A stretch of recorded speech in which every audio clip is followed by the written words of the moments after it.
लाहौर समेत पंजाब भर में भैंसों के गोबर पर टैक्स आयद करने का फैसला। फी भैंस 30 रुपए रोजाना गोबर फीस वसूल करने की तजवीज दी गई है। ये पाकिस्तान के ऊपर एक जुल्म हुआ है। ये सिर्फ भैंसों तक ही क्यों, इस तरह भेड़ बकरियों पर मेंगनी टैक्स लगाया जा सकता है। के गुलाम है IMF। शहबाज शरीफ है, बिल्कुल बुज़दिल आदमी है। मैं आपसे बात करेंगे, हमारे को जलील करे, अल्लाह इनको बात करे, अल्लाह इनको निस्बत नाबूद करे। पंजाब की भैन नहीं, ये है। हुकूमत ने अवाम पर पेट्रोल बम गिरा दिया। गलत गलत गलत ये नहीं। हुकूमत ने अवाम पर पेट्रोल का एटम बम गिरा दिया। बेगैरत हो चुके हैं ना, ये हकमरान दल्ले हो चुके हैं। वाह वाह वाह वाह। अब आप लोग घोड़ों और गधों पे सवारी करना सीखो। पाकिस्तानी कंपनी ऐसी है जिसने खोता 70 वाह वाह। जो पेट्रोल के बगैर आपको सवारी देगी। बगैर धुएं के क्या बात, 50 के पट्टे के लाए 150 किलोमीटर सफर करें। कि अल्लाह का निजाम हरकत में आ गया।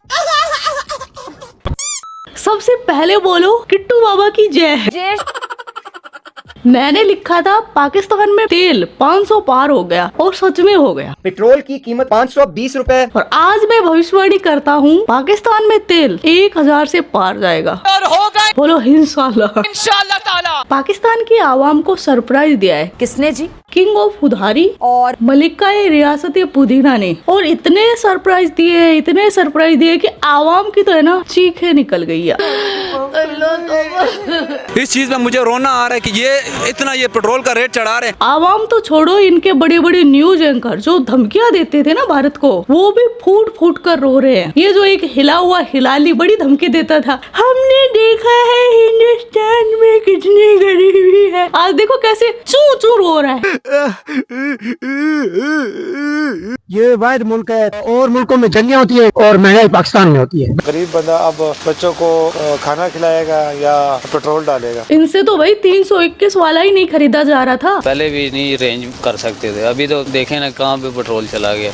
हमारे पे बहुत ज्यादा जुल्म कर दिए। मैं कुछ भी नहीं कहूँगा जी। बजाय आवाम को रिलीफ देने के ये आवाम से कमाई कर रहे हैं। भूखे मरेंगे और क्या करेंगे। आगे 500 का पेट्रोल डालते, बिजार का डालो, कमाई है कोई नहीं। ये गवर्नमेंट का पेट नहीं भरेगा। गरीबों में डलवा लेगी पेट्रोल, मैं पेट्रोल नहीं डलवा सकता। इतना काम नहीं है जितना पेट्रोल महंगा हो रहा है। और एक मजे की बात बताऊं, पाकिस्तान है ना, ये जो मुस्लिम उम्मा का चूर्ण चटा चढ़ा के पूरी दुनिया से ये जो तेल खरीदता है ना, वो सबसे सस्ता खरीदता है। और जो अपनी आवाम को इस टाइम बेच रहा है ना, वो पूरी दुनिया में सबसे महंगा पेट्रोल पाकिस्तान में है इस टाइम। और जो ईरान से तस्करी करके लाते ना ये तेल 15-20 रुपए लीटर, वो तो मतलब पता ही नहीं कहाँ जा रहा है, गिनती में ही नहीं है। पेट्रोल का जो है ये बम गिरा गया, ये तो हमें ऐसे समझो हम बिल्कुल पीछे ही जा रहे हैं। पत्थर के दौर में आएंगे। पाकिस्तान का जो रिसर्चर और साइंटिस्ट है ना, उसने क्या सलाह दी है? अब आप लोग घोड़ों और गधों पे सवारी करना सीख लो, ज्यादा टाइम नहीं है, 5 साल है आपके पास जदीद दुनिया के, इसके बाद जदीद दुनिया नहीं है। ये खोता 70 तैयार किया हमने। आखिर क्यों? पेट्रोल बहुत महंगा हो गया ना, तो इसका खर्चा बहुत कम है। अच्छा, ये हाइब्रिड खोता है।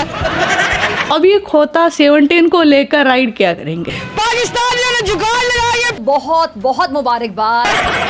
मगर अफसोस, खोता 17 भी है ना, पाकिस्तान के दुख को खत्म नहीं कर पा रहा।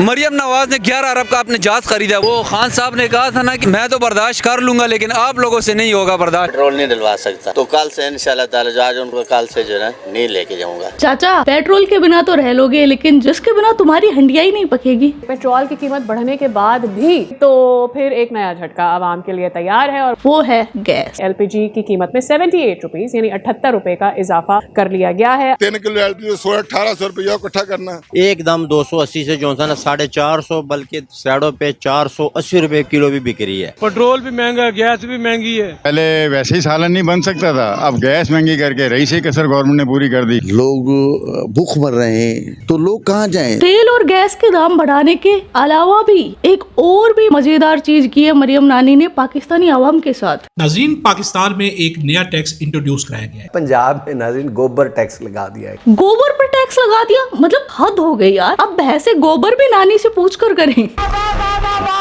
आपकी भैंस के गोबर का भी आपको टैक्स देना पड़ेगा। इस न्यूज पर है ना, मुझे पहले तो यकीन ही नहीं हुआ। मुझे लगा ये कोई मतलब ऐसे ही मीम है जो मेरे जैसे लोग बनाते हैं ना, नानी के ऊपर बनाते ही रहते हैं। लेकिन ये न्यूज कवर की है CNN ने भी। Pakistan Punjab has slapped a tax on buffalo dung. संजीदा खबर है। Now the regional government will levy 30 rupees per duty tax, 30 rupees per day tax on every buffalo's dung. और सोचो, अगर किसी भैंस को कॉन्स्टिपेशन हो गई, कब्ज हो गई, तो उसने तो कहना कि भाई इसको कब्ज है, चेक कर लो आके, इसने तो गोबर किया नहीं, तो मैं तुम्हें किसी लिए और किसी भैंस को लूज मोशन हो गए तो क्या टैक्स बढ़ा दिया जाएगा? चाहे वो गोबर कम करे या ज्यादा, लेकिन 30 रुपए उस भैंस को अदा करने पड़ेंगे। पंजाब के लोगों ने अपनी भैंसों को डायपर्स लगाना शुरू कर दिए हैं। 4 भैंसे हैं, उस पर तकरीबन 4000 रुपए टैक्स आयद कर दिया। जिसके पास हजारों भैंसे हैं, जिसके पास सैकड़ों भैंसे हैं, उसको ये पैसे देने पड़ेंगे। अब वो पैसे कहां से करेगा? वो दूध का रेट बढ़ा देगा। अगर नानी ने लगाया गोबर पर टैक्स तो फिर दूध की फी लीटर कीमत में 174 रुपए इजाफे का मुतालबा। दूध की फी लीटर कीमत 414 रुपए। मतलब इतने में तो साले मावा आ जाता है। क्या बेच रही हो ये? मेरा ख्याल है कि इस टैक्स का दायरा कार बढ़ा देना चाहिए, सिर्फ भैंसों तक ही क्यों। इस तरह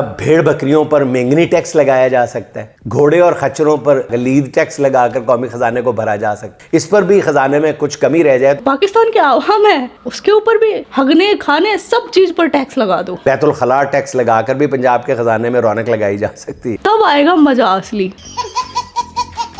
एक और टैक्स लगा दिया, वो टैक्स है सोशल मीडिया पर 1000 व्यू पर 195 रुपए टैक्स वसूलेगी। और दूसरी तरफ सोशल मीडिया की जो अर्निंग है वो भी, उसके ऊपर भी टैक्स लेने की जो है वो फैसला कर लिया गया कि इसके ऊपर भी टैक्स है। और उसके अंदर मैं देख रहा था कि वो लिखा हुआ था कि YouTube की 1000 व्यूज के ऊपर 195, इतनी तो जो गूगल है वो भी नहीं देता। एक तो यहाँ पर रोजगार खत्म हो गया, यहाँ पर हर इंडस्ट्रीज जो है वो तबाह कर दी। फिर लोगों ने सोचा कि चलो फेसबुक यूट्यूब के ऊपर पैसे कमाना शुरू कर दे, कुछ ब्लॉगिंग कर ले, कुछ फ्रीलांसिंग कर ले हम इसके ऊपर, उसके ऊपर भी टैक्स लेने का इन्होंने सोच लिया। ये वही मैं बता रही हूँ, नानी आवाम को निचोड़ नहीं रही, निचोड़ के बल्कि ऐसे झड़का रही है, सुखा दिया पूरा। सब्दी माँ ने इस वक्त सब्दी अम्मा खोद दी। अगली खबर बहुत इंटरेस्टिंग है। इस महंगाई से सबसे ज्यादा अगर कोई दुखी हुआ है तो ये पाकिस्तान का चीचा है, जिसने 60 बच्चे पैदा कर लिए हैं और 61वां बच्चा बस नहीं कर सकता। 60 बच्चों के बाप कोयटा के हाजी जान मोहम्मद खान ने कहा कि मैं मजीद बच्चे पैदा करना चाहता हूं, मगर महंगाई की वजह से मुश्किलात का सामना है और मेरी बेगमात भी मजीद बच्चे चाहती हैं। हमारे मुल्क के अंदर यही मसला। अल्लाह ने चाहा तो वो मजीद बच्चे भी पैदा करेंगे। चाचा के अरमान मतलब पेट्रोल ने खराब कर दिए। अगर ये महंगाई नहीं बढ़ती ना तो चीचा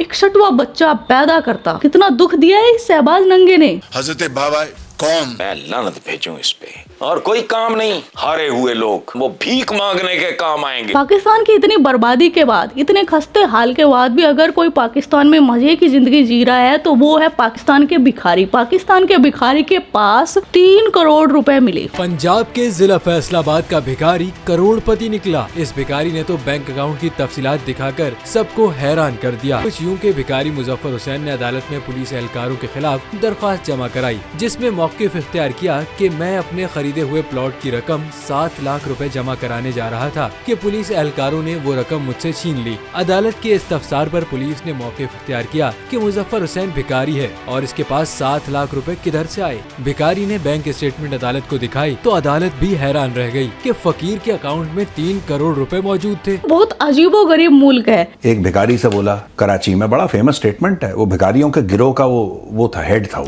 हाँ, उससे बोला कि तुम भीख क्यों मांगते हो, रोको, भीख मांगना अच्छी बात नहीं है। उसने बोला जिस दिन हमारा वजीर आजम भीख मांगना बंद कर देगा हम भी बंद कर देगा। वो कह रहा है जब शहबाज मांगता है तो हम क्यों ना मांगे भाई। हाँ। सबसे बड़ा मांगता तो वही है आसिम मुनीर। और शहबाज शरीफ कांग्रेचुलेट करता है कि ये जो पैसे मिले हैं ये हमारे फील्ड मार्शल लेकर आए हैं। मैं बता दूं आपको, अब IMF के पास कोई बहाना नहीं है, तमाम शराइत मंजूर हो गई हैं। जो मेहनत की है हमारे नौजवान बिलावल भुट्टो ने कोशिश की, जिनको रातों को भी नींद नहीं आती बेचारों को। हमारे जो फील्ड मार्शल हैं जनरल आसिम मुनीर रातों को ये जागे। पता नहीं यार, अजीब आदमी है। वो कह रहा हमारे फील्ड मार्शल ने वो लेकर आए पैसे। वो फील्ड मार्शल भी मांगने में लगा हुआ है, सब मांगने में लगे हुए हैं। यहाँ पर भिखारी करोड़पति निकला और जो इनका सिक्योरिटी गार्ड है ना वो बन गया डॉक्टर। लाहौर के सरकारी अस्पताल में सिक्योरिटी गार्ड डॉक्टर बन गया। गंगाराम अस्पताल की गायनी इमरजेंसी के ब्लड बैंक में और डॉक्टर तो बना जो मरीज होते हैं ना उनका खून और निकाल रहा है। बावर्दी गार्ड मरीजों का खून निकालता रहा। ब्लड बैंक में तिबी अमला गायब, सिक्योरिटी गार्ड ही तिबी सहूलियात फराहम करता रहा। एक तो जिधर देखो सब खून पीने में ही लगे हुए इनके, और जुल्म अब भी जारी है। अब यार यहाँ पर इनके डॉक्टर की बात हो रही है ना, तो मैंने आपको एक वीडियो में बताया था कि जो इनका एक पगलेट है वो हॉस्पिटल से भागकर दूसरी हॉस्पिटल में जाकर सर्जन बन गया था। अगर वीडियो नहीं देखी है तो पहले वो देख कर आइए, तब ये समझ में आएगा। तो अब वो चीचा जान मिल गए हैं। पकड़े कैसे गए आप? पकड़ किसी से वापस आ गए? खुद ही वापस आ गए। कैसा लगा आप? मैं तो रोज ऐसे याद करता हूँ, जाता हूँ इधर वापस आ जाता हूँ। हो जाते हैं पुलिस सिक्योरिटी कोई नहीं रोकता आप? कोई नहीं रोकता, की जरूरत ही नहीं। नहीं तो अगर इस इदारे में जो है वो जहाज खड़ा होता तो जहाज लेके भी उड़ जाते आप। वो जो थर्नल 17 है ना वो इधर आगे स्टॉप हो सकता है। वो ऐसे ही होता है, ऐसे खड़ा हो जाता है। आपको थंडर 17 चलाना भी आता है? मैं चीफ हूँ, chief army staff, chief air staff. Bollywood की मूवी देख ली क्या, डुग्गल साहब ये कभी सर्जन बन जाता है, आज मतलब आर्मी चीफ बन गया, कल को देखना कहीं ट्रम्प ना बन जाए। गाड़ी लेके बाहर गए तो लाहौर कैसा लग रहा था? चमक रहा था।